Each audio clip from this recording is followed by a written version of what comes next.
আল্লাহর হাবিব বলেন, তোমার যদি সম্ভব হয় তুমি আলেম হও, তাও যদি সম্ভব না হয় আলেমের ছাত্র হও। এটাও যদি সম্ভব না হয় তাইলে সহযোগিতা করো, লজিং রাখো, 10 টাকা 20 টাকা মাদ্রাসায় দাও, তাদের একটু সুবিধা করে দাও। তাও পারো নাই তাইলে দূরের থেকে মাদ্রাসার তালেবে ইলমদেরকে ভালোবাসো।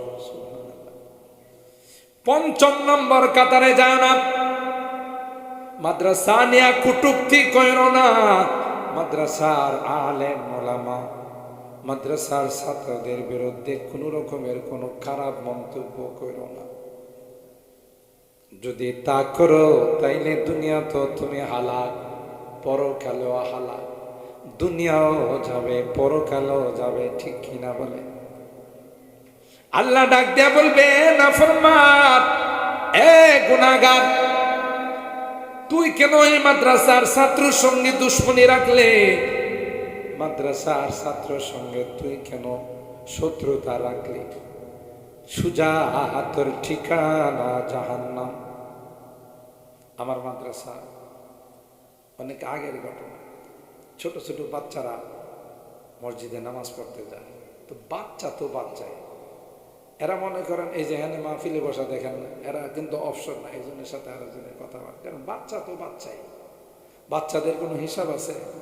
এরা একটু গোতাগুতি না করলে একজনের সাথে আরেকজনের, দেখবেন মসজিদে গিয়ে দাঁড়ায় একটা বুইর আঙ্গুলে আরেকটা টিপ দেয়, ঠিক না? কারণ যেটা চুপচাপ নামাজ পড়তেছে এটা বৃদ্ধ আঙ্গুলে একটু টিপ না দিলে তো হ্যাঁ নড়াচড়া করবো না, তখন এটা আবার উল্টা টিপ দেয়। এই কিন্তু শুরু হয়ে গেল মারামারি। এরপরে পায়ের থেকে আসে হাতের থেকে যা বডির মধ্যে, বডি দেলার পাশে যে বড় বেটা দাঁড়াইছে, এই বেটার হেদের ধাক্কে ওই বেটা নামাজ হইতেছে না। এখন কি করবেন? এরা তো ছোট মানুষ, এরা তো বুঝে না। এরকমের আমার মাদ্রাসার 2-1টা ছাত্র, ছোট ছাত্র একটু মারামারি করছি কি, একজন জেন্টলম্যান, মানে হে মাদ্রাসার ছাত্ররে দেখতে পারে না, আবার এনে দেখছে একটু এমনি নাসুর না বুড়ি আরো পাইছে ডুলের বাড়ি, হ্যাঁ নামাজ ফেরা মাইরা দিছে এক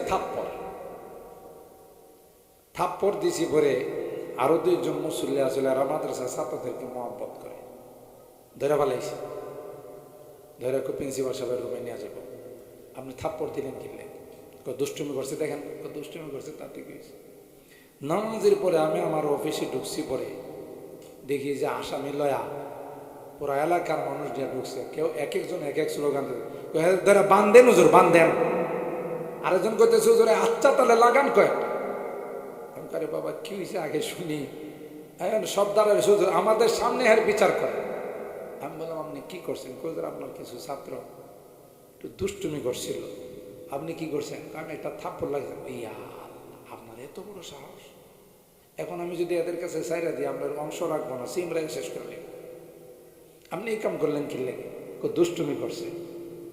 তা আমি দুষ্টুমি করছে, আপনি এই বয়সে কি ল্যাংচা আসিলেন? আপনার এই অফিস আদালতে কাপড় চোপড় আসিল? আর কথা কন কাপড় চোপড় আসিল না? তো এই যে বাচ্চাটা সুন্দর পায়জামা পাঞ্জাবি পইরা এই যে নামাজে দাঁড়াইছে, এটা শুক্রিয়া সারা জীবন আপনি আদায় করতে পারবেন।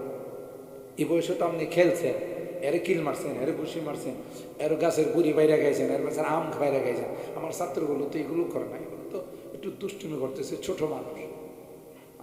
আপনি কামটা করছেন, ছাত্র দেখতে পারেন না, তাই না? বাহির থেকে তো স্লোগান একটা বলা, হুজুর কথা না, আগে হাত ব্যবহার করেন। আমি করে রাখেন, হাত ব্যবহার করলে হবে।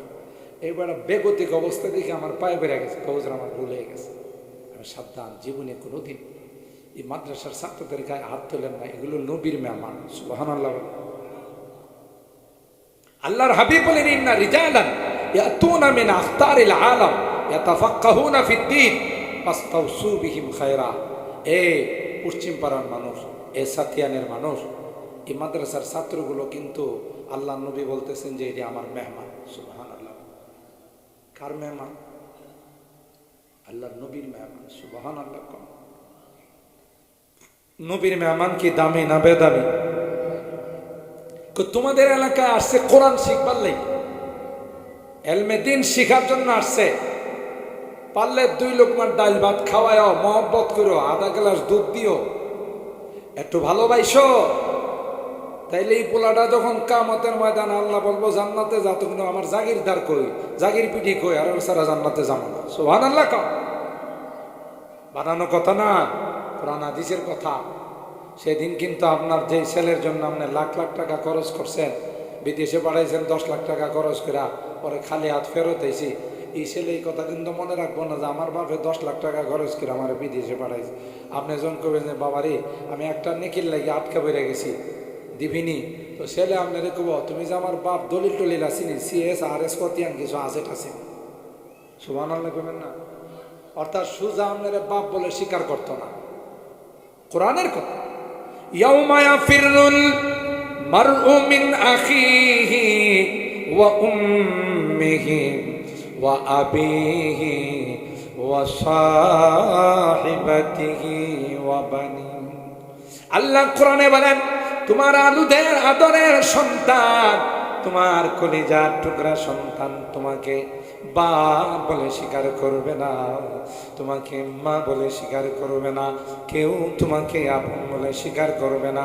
ওই যে কিশোরগঞ্জের থেকে, শ্যামপুর থেকে, বাকারি থেকে, আরো দূর দরাজ থেকে মোরাদিয়া মাদ্রাসায় যেই ছেলেটা তোমার ঘরে খাইয়া, তোমার ঘরে লজিং থাইকা কোরআন শিখছে, কোরআনের হাফেজ হয়েছে, আল্লাহর কসম, আল্লাহ পাক যখন তাকে বলবে এ হাফেজ যা যা, তোর জন্য আমি 6666 তলা টাওয়ার বানাইলাম, তুই ওখানে যা, ওখানে গিয়ে তুই আরামে বিচরণ কর।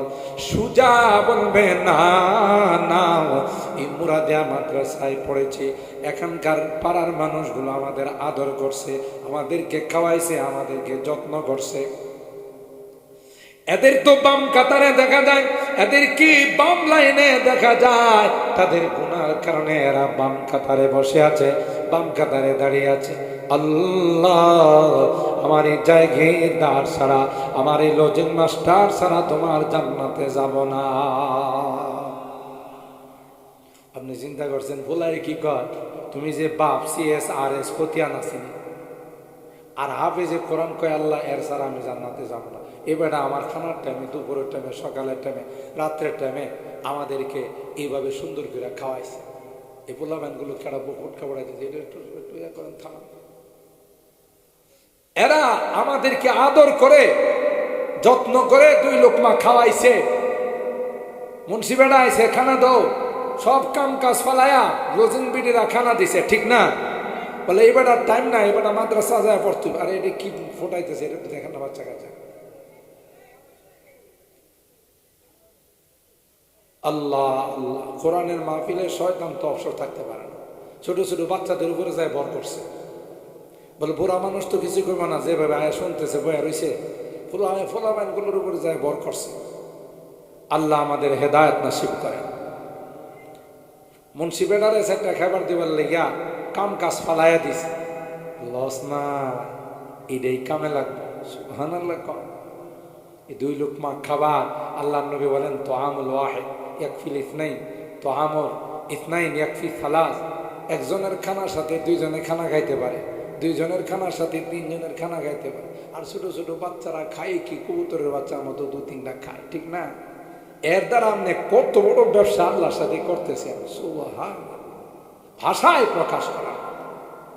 এই জন্য আল্লাহর হাবিব বলেন কুন আলিমান, তুমি আলেম হও, না হয় আলেমের ছাত্র হও। সেটাও যদি সম্ভব না হয়, বয়স নাই, তাদের সাহায্য করো, সহযোগিতা করো। তাও যদি সম্ভব না হয়, তাদেরকে ভালোবাসো, মহব্বত করো, লস নাই। কারণ কিয়ামতের কঠিন ময়দানে এই হাফেজ গুলো, আলেম গুলো আল্লাহর আদালতে বলবে আল্লাহ তার ঘরে থাইকা তাদের সহযোগিতায় আমি আলেম হয়েছি, আমি হাফেজ হয়েছি, আমি দ্বীনের একজন দায়ী হয়েছি। আল্লাহ এদের অবদান কোনোদিন ভোলা যায় না। তাই আল্লাহ তাদেরকে জান্নাতে না দিলে আমি তোমার জান্নাতে যাব না। সুবহানাল্লাহ। দেখছেন নি, একটা কথা আছে না বাংলাতে, আপন থেকে বড়ই বালা। মানে নিজের সন্তান, নিজের স্ত্রী, নিজের ভাই বেড়াদর, নিজের আত্মীয় স্বজন কামা লাগবে না। ও দূরের থেকে আইছে, মহব্বত করছি, ভালোবাসছি, নবী কই এরাই তোমার বিপদের দিনে কাজে লাগবে। সুবহানাল্লাহ। তাইলে যারা নায়েবে রাসূল, কোরআন হাদিস শিক্ষা করার জন্য, হাফেজ হওয়ার জন্য, আলেম হওয়ার জন্য আসে, তাদের সাথে আমাদের মহব্বতের সম্পর্ক রাখতে হবে না? হবে না? হবে। যারা আল্লাহ নবী গারে হেরাত থেকে এই ওয়াহি, এলমে ওয়াহি নিয়ে আসছে, মক্কার কাফেররা বিরোধিতা করছে, কিন্তু কোথায়? আবিসিনিয়া থেকে হাবশি গোলাম বেলাল রাদিয়াল্লাহু তাআলা আল্লাহ নবীর আইসা মহব্বত করছে। আল্লাহ তারে এমন মহব্বত করছে, এমন ভালোবাসছে, যে ভালোবাসার কারণে বেলাল হাবশির মর্যাদা কমছে না বাড়ছে? জোরে কর। আল্লাহ নবী তারে মসজিদে নববী, মদিনার মসজিদের প্রধান মুয়াজ্জিন বানাইছে। সুবহানাল্লাহ। আর মেরাজে গিয়ে বেলালের পায়ের আওয়াজ শুনে সুবহানাল্লাহ বলে। অথচ বেলা গোলাম, জাতি কি গোলাম, দেখতে কি কালো, ঠুট্টি কি মোড়া, চুলগুলো কুকরানো, একজন গোলাম। কিন্তু আল্লাহর নবীরে ভালোবাসার কারণে, আল্লাহর কোরআনকে ভালোবাসার কারণে আল্লাহ বেলালের মর্যাদা এত বাড়াইছে, এত বাড়াইছে। নবী মেরাজে গিয়ে জান্নাত ভ্রমণ করার সময় বেলালের পায়ের আওয়াজ, সেই সালমানে ফার্সি পারস্য থেকে কতগুলো হাত বদল হইয়া এবার বালা মানুষরা গোলাম বানাইছে, বানায়া এক জায়গার থেকে আরেক জায়গায়, এক জায়গা থেকে আরেক জায়গায় বিক্রি করতে করতে একটা পর্যায়ে আল্লাহ নবীর দরবার আইসা পড়ছে। বাস আল্লাহ তার মর্যাদা বাড়াই দিছেন। সালমানে ফার্সি রাদিয়াল্লাহু তাআলা আনহু জান্নাতি ঘোষণা হয়ে গেছে। আব্দুল্লাহ ইবনে সালাম ইহুদিদের আলেম ছিলেন, তাওরাতের আলেম ছিলেন আব্দুল্লাহ ইবনে সালাম। এই আব্দুল্লাহ ইবনে সালামের কথা আল্লাহ কোরআনে বারবার আলোচনা করছে। কেন?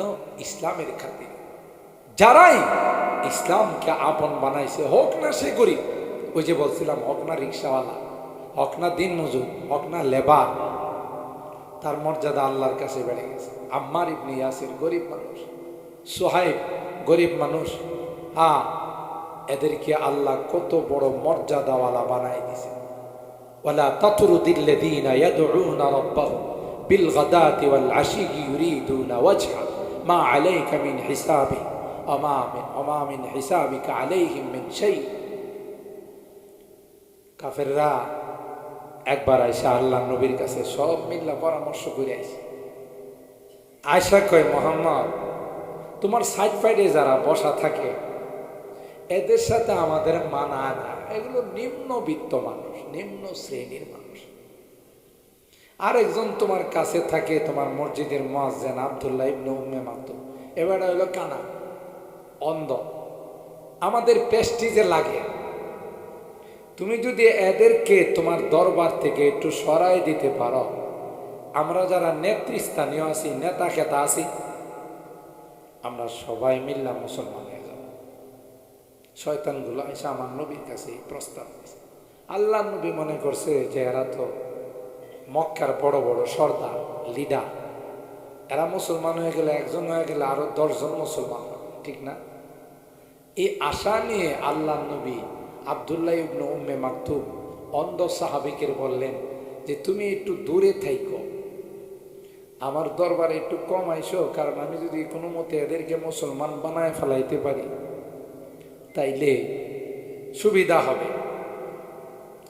এই আশা নিয়ে রাসূল আকরাম সাল্লাল্লাহু তাআলা আলাইহি ওয়াসাল্লাম আব্দুল্লাহ ইবনে উম্মে মাকতুমকে নিষেধ করছেন, গরিব সাহাবীদেরকে নিষেধ করছেন। বাবারে বাবা, অ্যাকশন, ডাইরেক্ট অ্যাকশন। সাথে সাথে আল্লাহ আয়াত নাযিল করে আল্লাহ নবীরে ধমক দিয়েছেন। আবাসা ওয়া তাওয়াল্লা আন জাআহুল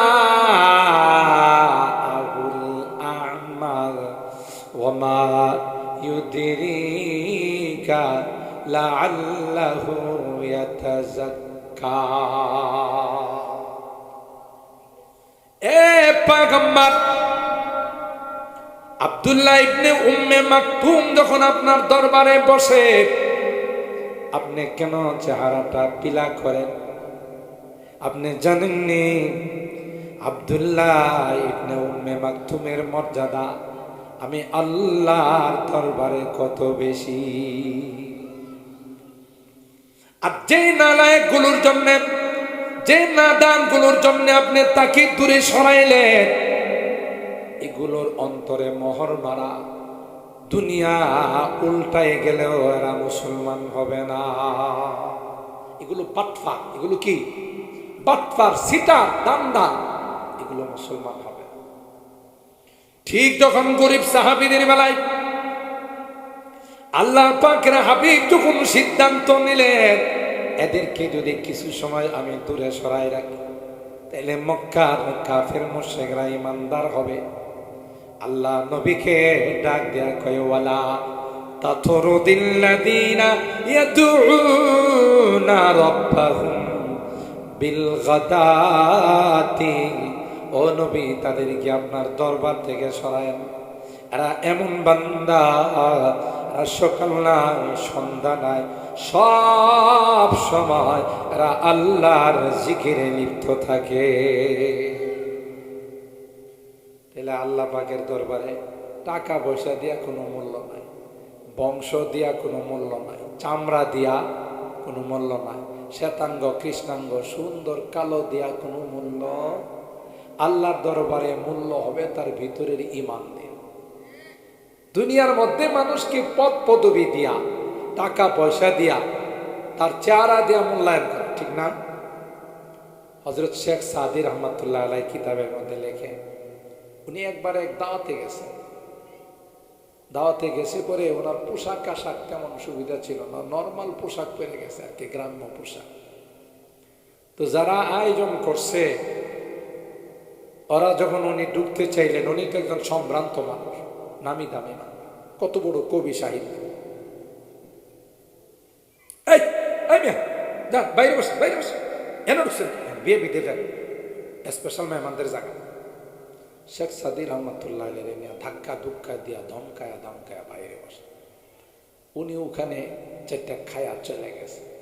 পরের বার আবার এই অনুষ্ঠানে ওনার দাওয়া, বড় বড় ভিআইপি যারা আছে, বড় বড় নেতা খেতা তাদের, এবার উনি শেরওয়ানি টেরওয়ানি লাগায় আবা কাবা লাগায় আসছে পরে একবারে সবার উপরের চেয়ারটা নিয়ে ওনারে দিছে। এখন আর উনি বাইরে না, সবাই সম্মান দিয়ে আহলান সাহলান আগতম স্বাগতম সব দিয়া একেবারে নিয়ে আসল চেয়ারে বসাইছে। খানার যখন সময় হয়েছে উনি করছে কি, যত খানা দিতেছে সব পকেটে ঢুকাইতেছে, নিজে একটা লোকমাও খায় না।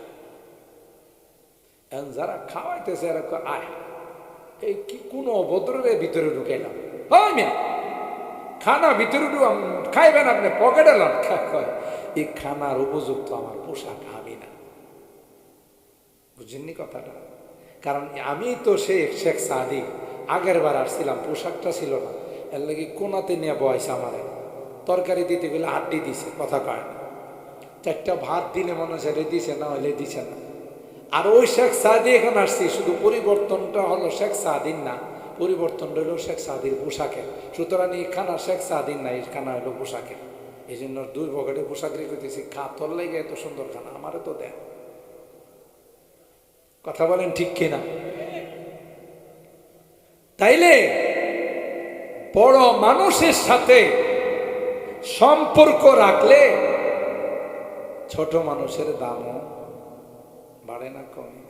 ওই যে বললাম চেয়ারম্যানের কেরানি, এমপি সাহেবের পিএস, মন্ত্রী সাহেবের এপিএস, ঠিক না? ওই বেটার সাথে কথা কইতে গেলেও শিডিউল নিয়ে যাওয়া লাগে। এর কয় পয়সার দাম আছে, তার মানে হলো ওই যে যার কাছে থাকে তার দাম কম না বেশি? আপনার কথা কন্টুন না, তার দাম কম না বেশি? বেশি। এই জন্য তার কারণে তার দাম বাড়ছে। সুবহানাল্লাহ কর। আল্লাহর হাবিব বলেন,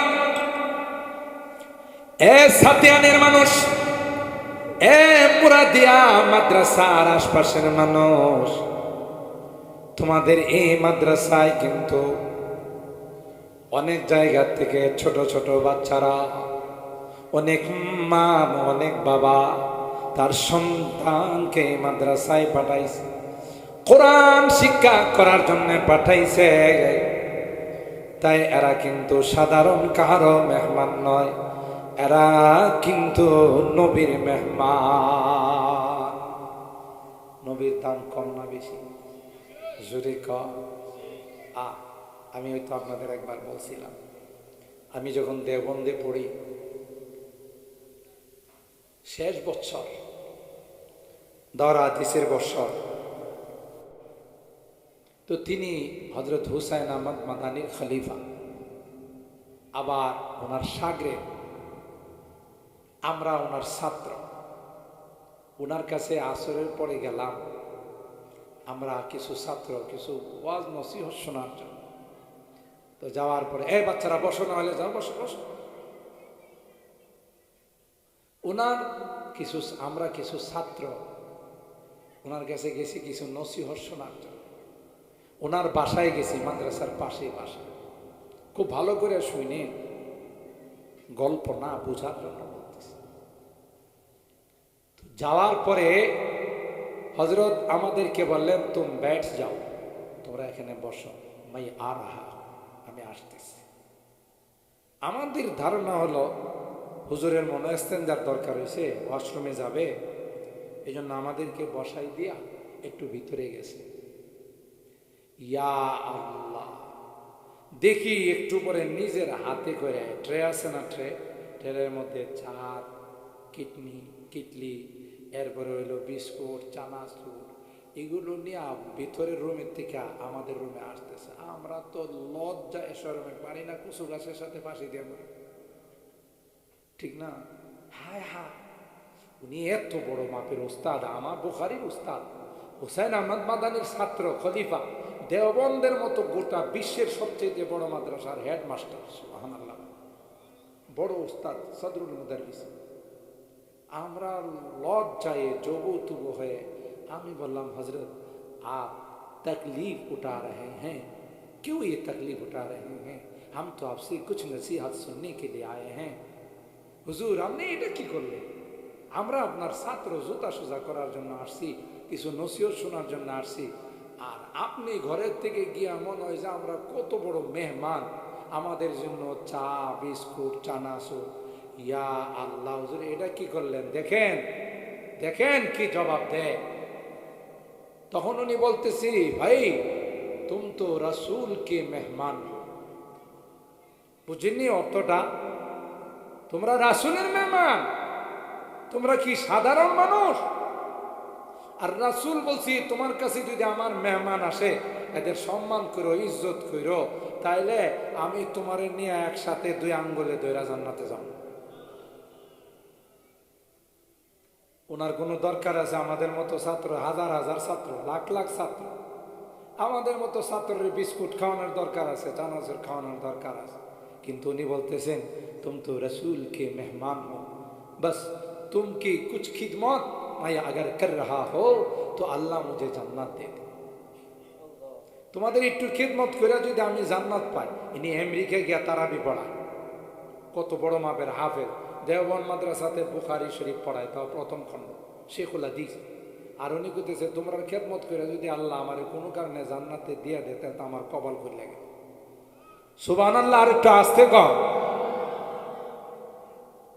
হায় হায় হায়, আপনি শুধু এই নিয়তে যে আল্লাহ আমি হাফেজ হইতে পারি নাই, আমার একটা ছেলেরা হাফেজ বানাইতে পারি নাই, এই মুরাদিয়া মাদ্রাসায় যে বাচ্চা কাচ্চাগুলো আসছে, এদের 2 লোকমা ভাত খাওয়ায়া, শাকসবজি খাওয়ায়া, আল্লাহ আমারে যদি এর সাথে তুমি জান্নাতে দিয়ে দাও, এটাই আমার জন্য যথেষ্ট। সুবহানাল্লাহ। মহব্বত করে আধা গ্লাস দুধ দিয়েন, মহব্বত করে একটু 1 লোকমা খাবার দিয়েন, যে বাবা তুমি এটা খাও, এই মাছটা খাও, আল্লাহর আরশ থেকে জান্নাতের ফয়সালা হয়ে যাবে। আরশ থেকে জান্নাতের ফয়সালা। কার কোন কাজে আল্লাহ সন্তুষ্ট হয়ে যাবে আপনিও জানেন না, আমিও জানি। বেশ্যা নারী, বুখারী শরীফের ঘটনা, শেখুল হাদিস হুজুর আছেন, ভুল হইলে আমাদের উস্তাদ ভুল ধরবেন। ব্যবসা বিড়ি রাত্রের বেলা দেহ ব্যবসা করে, আছে না নাই? আকাম কুকাম কইরা বেড়া, এই বিড়ি হলো একটা ব্যবসা। আর সমাজের মধ্যে কিছু আছে লুচ্ছা, কথা কয় না। গ্রামগঞ্জ যেগুলো কম, শহর বন্দরে আছে লুচ্চার এক বউ হয় না 10টা বউ লাগে। আর এই বিড়ি হলো একটা ব্যবসা, এক জামাই হয় না 10 জামাই লাগে, কথা বলেন ঠিক কিনা? চরিত্রহীন এরকমের এক ব্যবসা বিড়ি ব্যবসাগিরি করে। হঠাৎ করে রাস্তা দিয়ে যাইতেছে একদিন, দেখে যে প্রচন্ড গরমে একটা কুকুর জিহ্বাটা বাইর করে আল্লাহ হাফাইতেছে, এরকম ভাবে হাফাইতেছে, মানে হ্যাঁ পিপাসা আর সহ্য হইতেছে না। কিন্তু কি করবে, আরবের মরুভূমি, এগুলো কি ইচ্ছা করলে পানি পাওয়া যায়? এটা কি বাংলাদেশ পেয়েছেন যেখানে যাবেন টিউবওয়েল চাপ দিবেন, কল ঘুরাইবেন, বানিয়ে ফেলবেন? এটা আরবের মরুভূমি, পানি নাই। তেলের থেকেও পানির দাম বেশি। 1 লিটার ডিজেল, 1 লিটার অকটেনের দাম হলো 2 রিয়াল, আর আধা লিটার পানির দাম হলো 2 রিয়াল। আমরা তো পানি পেয়ে গেছি, বাংলাদেশটা তো বড় রহমতের দেশ, ঠিক না? এই রহমতের দেশ ভাই, এই লুটেরা যারা আছে, দুর্নীতিবাজ, এগুলো মানুষের টাকা পয়সা লুটপাট করে নেয়, সুইস ব্যাংকে জমা, ঠিক না? কারণ এটি যখন ক্ষমতায় আসে তখন আগে ভাগে চিন্তা করে যে যদি কোনো কারণে আকাশটা অন্ধকারে আসা, তাহলে তো উড়াল দেওয়া ছাড়া উপায় নেই।